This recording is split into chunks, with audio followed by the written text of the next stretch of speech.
नर्मदे हर। मैं डॉक्टर सुरुचि अग्निहोत्री नाइक नर्मदा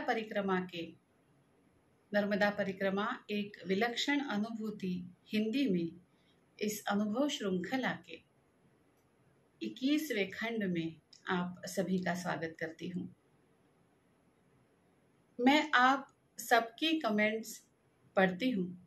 मुझे अच्छा लगता है कि आप मेरे वीडियोस देखते हैं और मैं कोशिश भी करती हूँ कि उन कमेंट्स के जवाब आपको दूं। 20वें खंड में मुझे रघुवंशी जी ने एक कमेंट लिखी। उन्होंने ऐसे लिखा था कि आपकी शैली और भावना महाराष्ट्रियन प्रतीत होते हैं।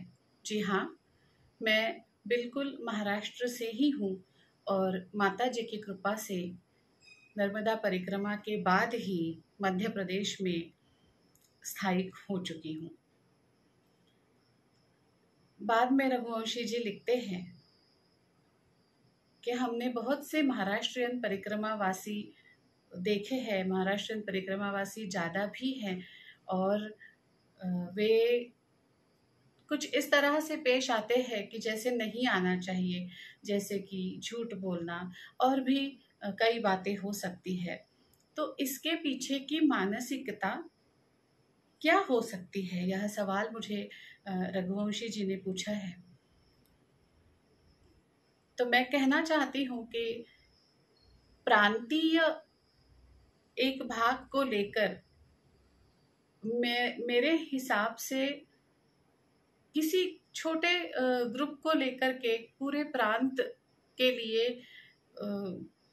समझना नहीं चाहिए कि इस प्रांत के लोग ऐसे होते हैं।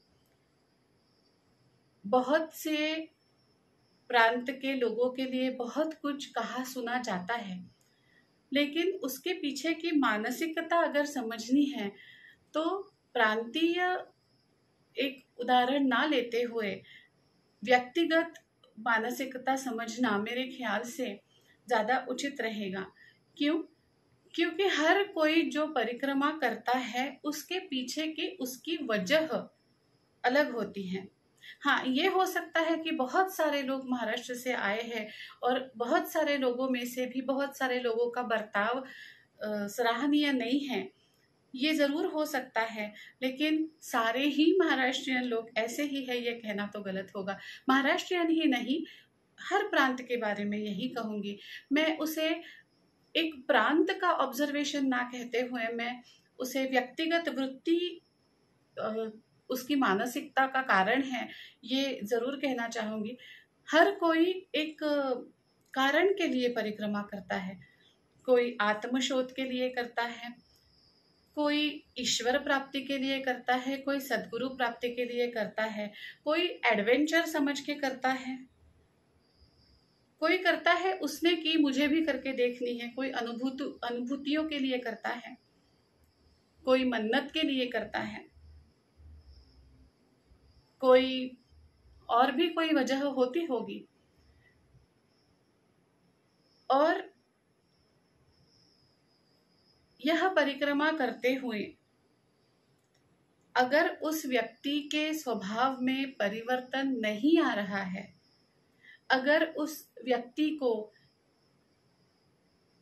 इस तरह से बर्ताव करने के लिए अंदर से प्रेरणा हो रही है, या ये कहे कि हम जो कर रहे हैं वो गलत है, यह सोचने की क्षमता या मानसिक तैयारी अगर उस व्यक्ति की नहीं है, तो मेरे ख्याल से एक ही चीज हो सकती है, पूर्व कर्म।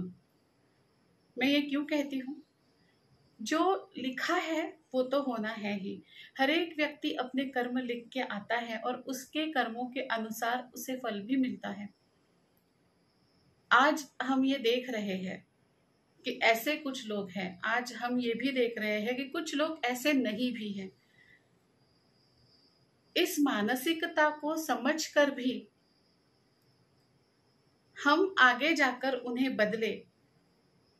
शायद ये मुमकिन है भी, पर शायद ये मुमकिन नहीं भी है अगर वही उनके कर्म है तो रघुवंशी जी, मैं सोचती हूँ कि इन सब झमेले में ना पड़ते हुए ये व्यक्ति ऐसा क्यों बिहेव कर रहा है, या ये व्यक्ति ने ऐसा क्यों किया, ये झूठ क्यों बोल रहा है। जब आप जानते हो क्या सच है क्या झूठ है, तो इसको ढूंढने की कोई जरूरत ही नहीं है कि वो झूठ क्यों बोल रहा है या वो सच क्यों बोल रहा है। हमें जो उठाना है, हमें बस वही उठाना है। हमें जो नहीं उठाना है वो हमें छोड़ देना है। ये मेरी सोच है। शायद आपकी सोच कुछ अलग हो सकती है, और ये ज़रूरी भी नहीं कि जो मेरी सोच है वही आपकी सोच हो। मैं तो इतना सोचती हूँ कि इस जीवन के जो भी कर्म हैं, भोग हैं, वो भोग करके मुझे आगे जाना है, और उसके लिए अगर मुझे कुछ करना है तो इतना ही करना है कि मेरे जीवन के लिए, मेरे अच्छे कर्मों के लिए मुझे जो चीज़ अच्छी सीखनी है, जो चीज़ अच्छी उठानी है, उसे मैं उठाऊंगी। और जो चीज़ मेरे कार्य की नहीं है, मेरे काम की नहीं है, मेरे लिए उचित नहीं है, उसे मैं बस छोड़ दूंगी और जोर से बोलूंगी, नर्मदे हर, नर्मदे हर, नर्मदे हर।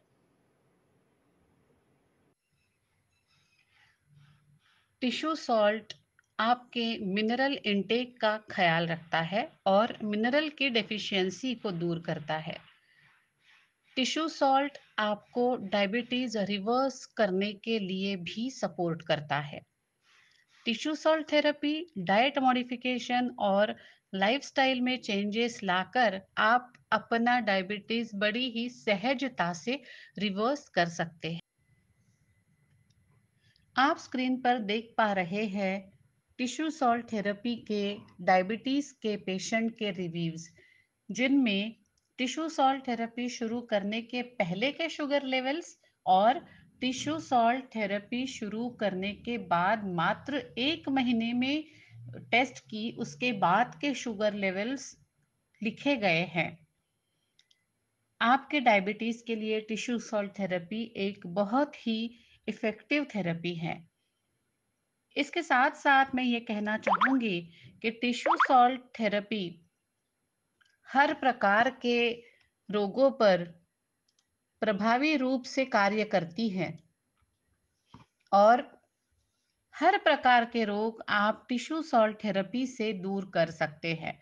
अधिक जानकारी के लिए संपर्क कीजिए डॉक्टर सुरुचि अग्निहोत्री नाइक, 9823653511।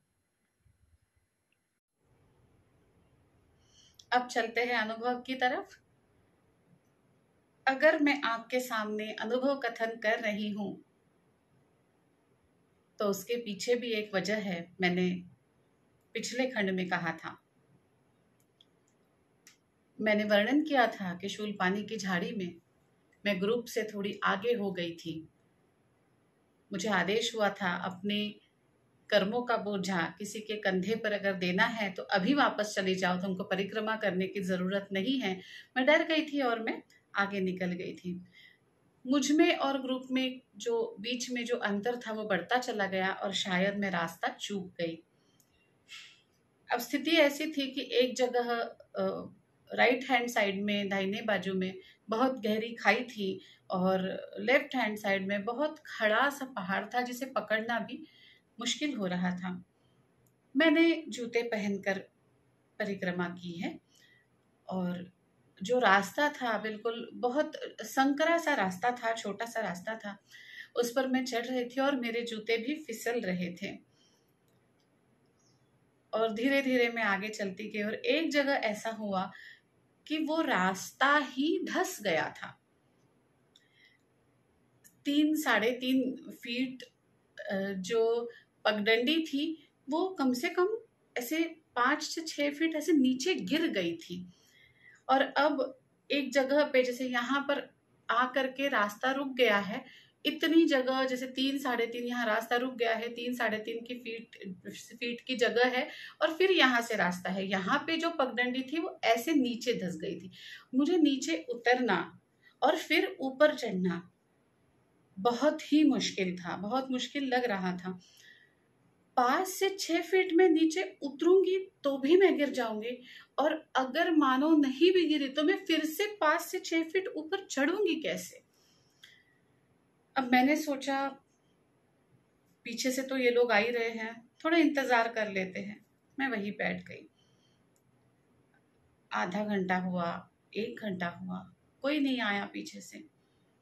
और भी समय मैंने इंतजार किया, कोई नहीं आया। मैंने नर्मदे हर के जय घोष किया, कोई जवाब नहीं आया। अब मुझे डर लगने लगा। अब रास्ता तो एक ही था कि मुझे कूद करके आगे जाना था। उसके 2 कारण थे। एक तो मैं पीछे जा नहीं सकती थी, और दूसरा, चढ़ाई पे कंकड़ फिर भी थोड़े ठीक होते हैं, जब हम ढलान पे आते हैं तो कंकड़ और तेजी से फिसलते हैं। और सच बताऊं आपको, मैं डर गई थी। ऊपर तो शायद मैं चली भी जाऊं, लेकिन ऊपर चढ़ने से ज्यादा नीचे उतरना मुश्किल था। और मैं इंतजार कर रही थी, कोई पीछे से नहीं आया। ऐसे समय मन में बुरे ख्याल आते हैं, और मेरे मन में भी ख्याल आया कि अगर मैं यहाँ से कूदती हूँ, कूदना ही पड़ेगा, दूसरा कोई ऑप्शन तो मेरे पास था नहीं, और मैं नीचे गिर जाती हूँ तो मेरा शव भी मिलने से रहा। इतनी गहरी खाई है। अब देखो, मेरा माताजी पर का विश्वास कम हो गया। मुझे लगने लगा कि मैं गिर जाऊंगी, और यही सोच आगे बढ़ती रही। फिर मैंने सोचा कि मैं गिर जाऊंगी और मेरा शव भी नहीं मिलेगा, मेरा बेटा जिसे मैं छोड़ करके आई हूं, उसका भगवान से, नर्मदा जी से भरोसा उठ जाएगा। क्योंकि माँ गई तो नर्मदा परिक्रमा करने थी, फिर वापस आई क्यों नहीं, और है कहाँ। इन सारे सवालों के उसे जवाब कौन देने वाला था। तो मुझे किसी भी हालत में मरना नहीं था। शायद ये मेरे मृत्यु के भय के पीछे का कारण भी हो सकता है। फिर तर्क बुद्धि लड़ाना शुरू कर दिया मेरे डरे हुए दिमाग ने, और मैंने जूते उतारे और जूते फेंक दिए सामने की तरफ, चले गए। फिर मैंने सोचा कि हाँ, अब अगर मैं गिर भी जाती हूँ तो किसी ना किसी को जूते मिल जाएंगे, और कोई सोचेगा कि हाँ, यहाँ पे कोई गिरा है। लेकिन फिर मन में ख्याल आया, ये तो जूते हैं, ये तो हवा से कहीं उड़ के नीचे चले जाएंगे, या कोई सोचेगा कि किसी ने छोड़ दिए हैं। मैं गिरी हूं ये कैसे पता चलेगा। हाँ, ये भी सही है। बैग निकालती हूँ, बैग फेंकती हूँ। तो मैंने बैग निकाली, बैग भी मैंने फेंकी, बैग भी चली गई। अब लगा कि हाँ, कोई बैग छोड़ के तो जाएगा नहीं।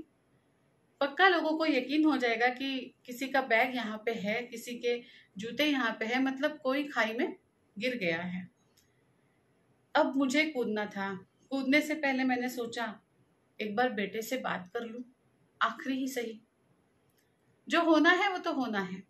हाँ, एक चीज तो थी कि मृत्यु का भय ऐसे नहीं था कि मैं मर जाऊंगी, ऐसे जरूर था कि मेरे बाद मेरे बेटे का क्या होगा। एक चीज तो तय थी कि मैं नर्मदा का परिक्रमा कर रही हूँ, और उसमें अगर मुझे मृत्यु आता है तो वो तो मेरा मोक्ष ही है। मैंने मेरा मन बना लिया था। मैंने फोन निकाला बेटे से बात करने के लिए, लेकिन नेटवर्क नहीं था। मतलब अब कोई चारा नहीं है, अब आप कूदो, जो होगा वो होगा। मैंने आंखें बंद करी, मैंने मैया जी की प्रार्थना करी, और मेरे सदगुरु को मैंने कहा कि बस अब जो भी करना है आपको करना है, जो भी मेरे लिए उचित है आप करना, मुझे स्वीकार के सिवा कुछ नहीं करना है। और ऐसा कहते हुए मैंने आंखें बंद करके छलांग लगा दी। अब मैंने जब छलांग लगाई तो मैं भी पहुंच गई, लेकिन मैं इतनी डर गई थी कि मुझे भरोसा ही नहीं हो रहा था, मुझे यकीन ही नहीं हो रहा था कि मैं जिंदा हूं। मुझे लग रहा था कि शायद मैं मर चुकी हूँ। और इस भावना को मन में, इस भावना ने जैसे ही मन में जन्म लिया, तो फिर एक बार मेरी डरी हुई तर्क बुद्धि सोचने लग गई और मैंने इस तरह से अपने अंगों को छू करके विश्वास करने की कोशिश की कि मैं जिंदा हूं। और जब मैंने अपने दोनों बाजुओं को इस तरह से हाथ लगाया, तो यहाँ पे और यहाँ पे मेरे हाथ लगाने से पहले किसी ने पकड़ के रखा हुआ था। मुझे दिख तो नहीं रहा था, लेकिन उन उंगलियों का स्पर्श मैं आज भी महसूस कर सकती हूँ। ऐसे किसी बच्चे को माँ जैसे उठा करके लेके जाती है, उस तरह से मुझे यहाँ पे दोनों तरफ, दोनों बाजुओं पे किसी ने ऐसे पकड़ा हुआ था। अब मुझे यकीन हो गया, मेरी नर्मदा माई और मेरे सदगुरु नाना महाराज, इन दोनों ने मुझे उठा के रखा है। मैंने छलांग नहीं लगाई है, उन्होंने मुझे उठा के रखा है। फिर मैंने बैग लगा ली, जूते पहन लिए और मैं आगे निकली। अब डर निकल गया था, लेकिन मन में जो भावनाएं थी वो बाहर आने के लिए तरस रही थी। मैं फूट फूट कर रोने लगी और मैंने फोन निकाला। आपको लग रहा होगा मैंने बेटे के लिए फोन निकाला, नहीं, तब मुझे बेटे की याद नहीं आई।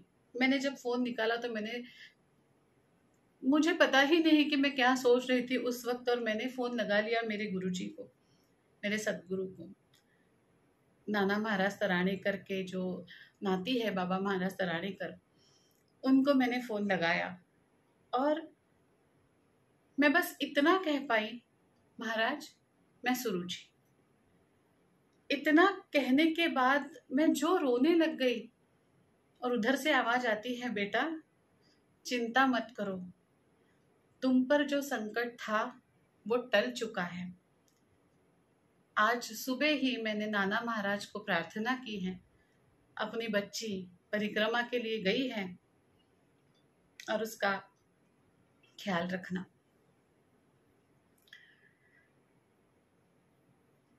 जब उन्होंने ये कहा तब मेरी ऐसी भावनाएं थी मिश्रित। मुझे सुख भी हो रहा था, मुझे शर्म भी आ रही थी कि मैंने भरोसा नहीं किया, माँ पर भी नहीं किया, सदगुरु पर भी नहीं किया। मुझे आनंद भी हो रहा था कि मैं बच गई, मेरा डर भी निकल गया था। ऐसे सब मिश्रित भावनाओं को लेकर मैं आगे बढ़ी। आगे कुछ ऐसा अनुभव हुआ, आंखें ऐसी खुली, फिर एक बार शर्म से दिल पानी पानी हो गया। हाँ, पानी ही लेकर आई थी वो मेरे लिए। क्या था वो अनुभव, इस खंड में बताऊंगी तो वीडियो लंबा हो जाएगा, अगले खंड में बताती हूँ। तब तक के लिए नर्मदे हर, नर्मदे हर, नर्मदे हर। माफ कीजिएगा, भावनाएं कुछ ज्यादा उमड़ आई और आंखों से आंसू छलक गए। कुछ औपचारिक बातें करना रह गया, जैसे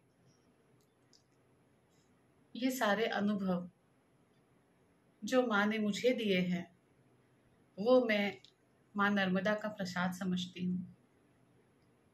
कोई भी प्रसाद हम जितना बांटते हैं उतना उसका महत्व बढ़ता है।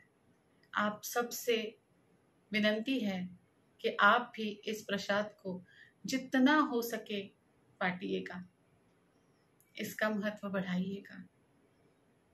माता जी के गुणगान गाइएगा